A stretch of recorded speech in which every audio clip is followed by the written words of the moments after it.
bin Laden or Saddam. sHASHAMENE for the Ethiopian Hebrew diaspora is still the issue. sHASHAMENE is still the issue. And it's only when that issue has been properly dealt with and addressed will there be peace in the world. In November 1930, almost 49 years ago to the day, Rastafari was crowned King of Kings, Lord of Lords, the conquering lion of the tribe of Judah. Haile Selassie, King of Ethiopia. In 1955, 25 years later, the emperor set aside 500 acres of land for black peoples of the West who wished to return to the motherland. Now my question is, what importance should these facts have for black people of the world?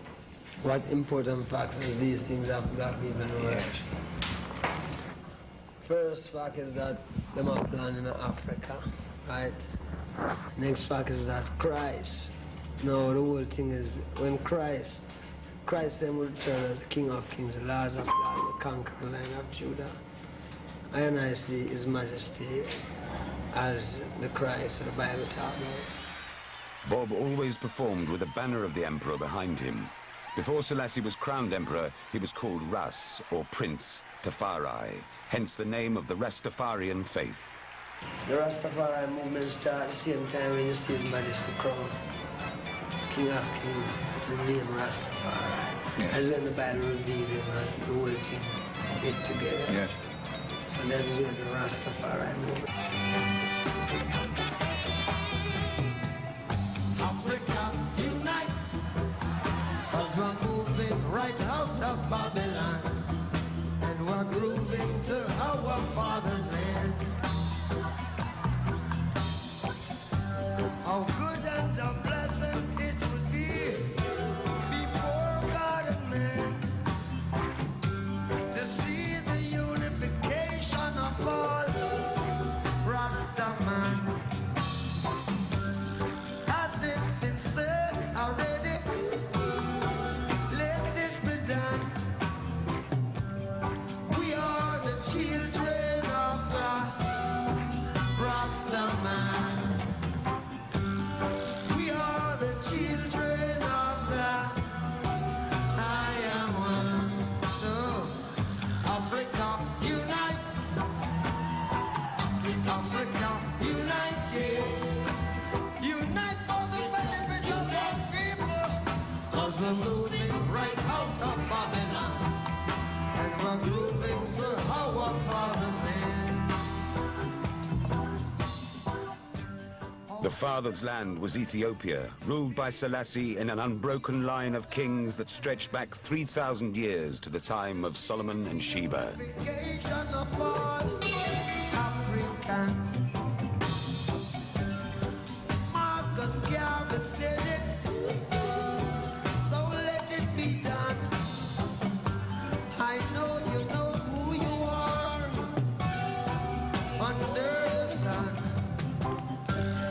We are the children of the Rastaman. We are the children of the Lion. So The foundations of Rastafarianism were established in the teachings of Marcus Garvey, the Jamaican firebrand who started the influential Back to Africa movement in the early 1900s. In Psalm 68, Garvey found a sign. Princes shall come out of Egypt. Ethiopia shall soon stretch out her hands unto God. Yeah, Marcus Garvey. So we must look to the king, look for a king in the east. Black king. 1930, His Majesty crowned. And I cite him because that's when Marcus Garvey always deal with Africa. So, you know, it's just the truth, you know. This is the wrong thing about it is that Christ, him come from Africa and him always born July. You know, Christ is always a lion. Everyone who sit on the throne of King David have to be a lion. Judah. July was the sign of Judah, the lion. Rastafarians believe Christ was born in July, as was Selassie, the lion of all lions. Africa, you're my forefather.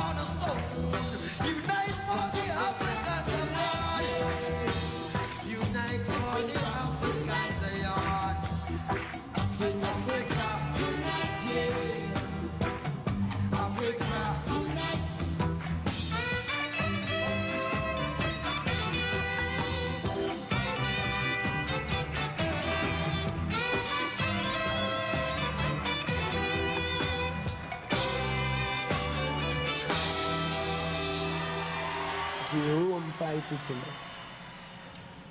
know. Rome just fight Ethiopia to set up Rome.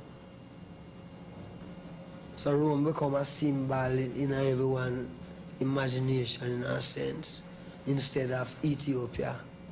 In Addis Ababa, which part the reality, not the follow, the real thing come from before men get idea so things like this could happen. You know, that's where the root had come from. Garvey electrified huge crowds in Harlem, New York, with his cry, "One God, one aim, one destiny. Ethiopia, land of our fathers."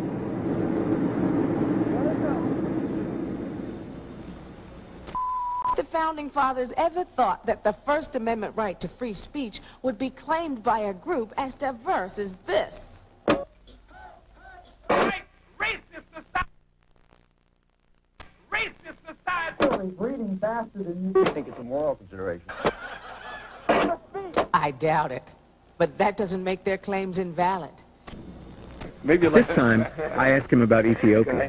God bless you.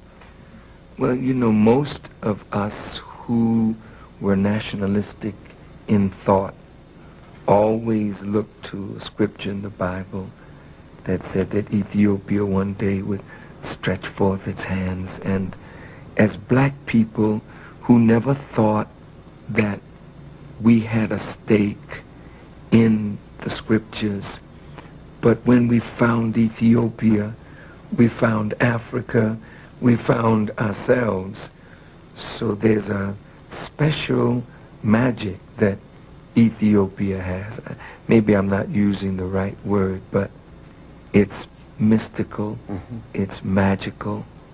For black people, Ethiopia, that name, Haile Selassie, among the Rastafari, and among those of us who never saw a black monarch.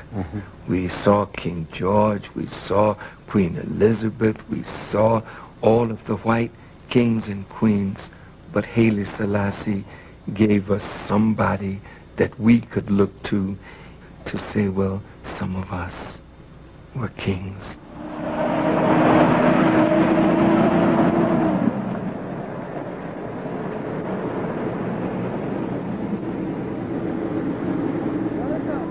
Record this picture of me in my palace garden at Addis Ababa. People who see this throughout the world will realize that even in the 20th century, with faith, courage, and a just cause, David will still beat Goliath. Amazing things to see that in the 20th century. You know, in the 20th century here, we have little David, you know, who defeated Goliath. You know, little David defeated Goliath.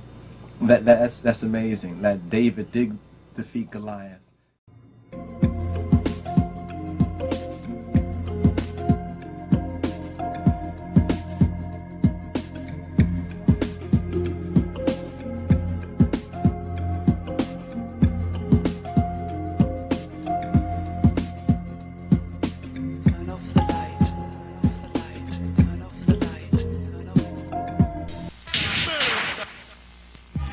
Moa andesaz imne gede Yehuda. Moa andesaz imne gede Yehuda.